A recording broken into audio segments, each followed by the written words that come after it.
The Ruby Pendant, a short story by J.J. Hanna. Her feet pounded the cobblestones, her heart trying to leap out of her body through her throat, if not for the bone cage keeping it in place. She would stop if she thought it was safe, but as she tightened her grip on the necklace in her hand, she knew she would never be safe again. There's a funny thing that happens when you realize your own mortality, and you realize exactly how screwed you are. There's a heaviness that accompanies that realization. The deep, heavy understanding that by walking down this path you forfeit your right to a natural death. In taking that necklace, she had signed up to be killed. No more dying of old age or being taken by a sickness. No. Her options now were limited to whoever she'd pissed off that caught up to her first, and that would have to be okay. Amber turned fast and hard down the nearest alley and leaned her back against the wall, chest rising and falling too quickly as she sucked reluctant air into her desperate lungs. This had to be the stupidest thing she'd ever done, but as her grip loosened on the pendant in her hand, she knew she'd do it again.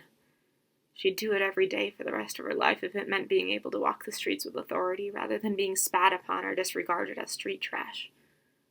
The gold casing surrounding the ruby filled her hand, and she watched the little glimmering light inside as the ruby's magical center shifted and stirred, almost like liquid in a vial. She'd known it was important from the second she saw it sitting on its padded pedestal in the back corner of the shop. She wouldn't have seen it at all had it not seemed to call out to her, enticing her, begging her to take it. It was probably cursed. Things this pretty usually were. But with no risk, there was no reward, right? She lifted the chain to string it around her neck and hesitated. Her dirty clothes and grungy hair didn't do this pendant justice. She couldn't let anyone see it, though, so for now, she'd have to hide it under her tunic, even if her tunic didn't fit it. She rested the pendant's chain across the back of her neck and pulled her tangled brown curls out from under it. Nothing seemed to change, but as she looked down at her appearance, the grimy street urchin was no more.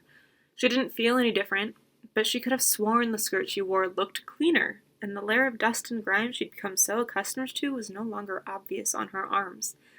She carefully tucked the pendant into her tunic and left the safety of the alley, hesitating for a moment as the people mulling about on the street seemed to take her in for the first time.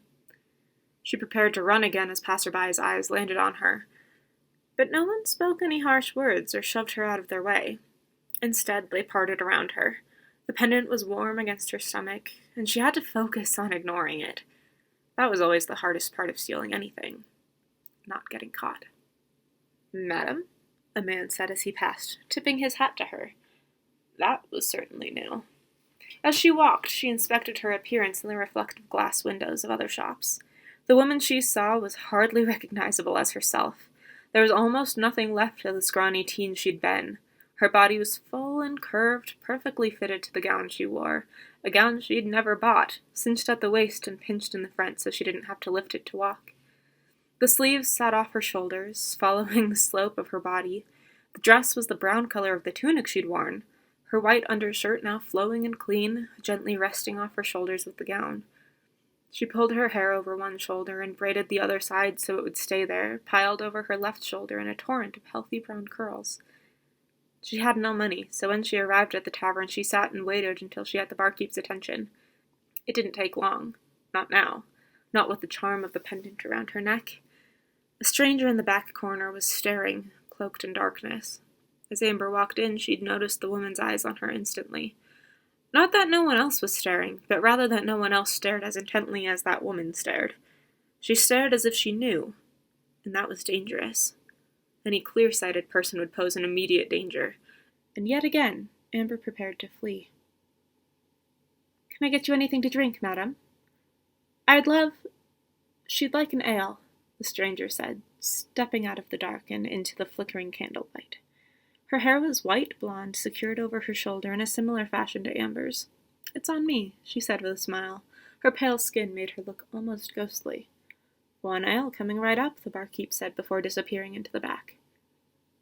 "Some necklace you have there," the stranger said.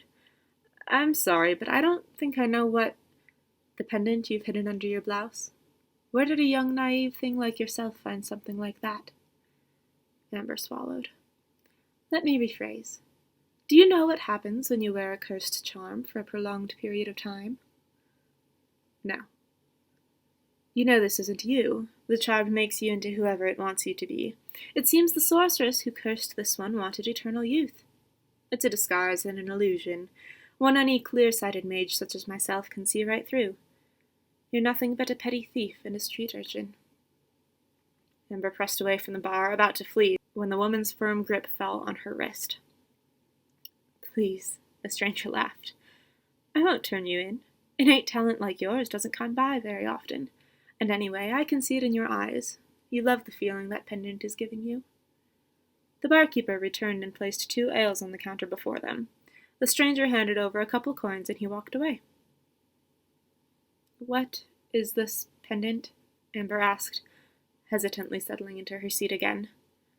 It's a simple charm. May I see it? Amber reached for the chain and hesitated. It's mine. I found it. I'm keeping it.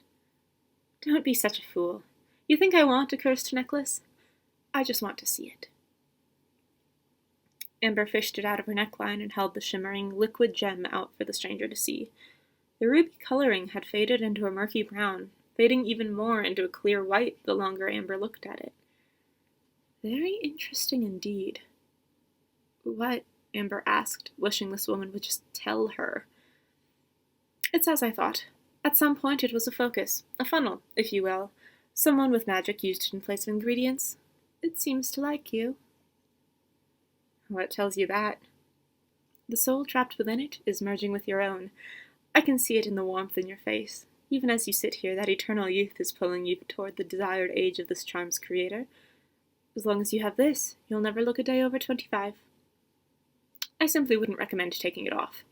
It was once a bright red, was it not? Well, yes. You seem to have an affinity for magic. Does it run in your family?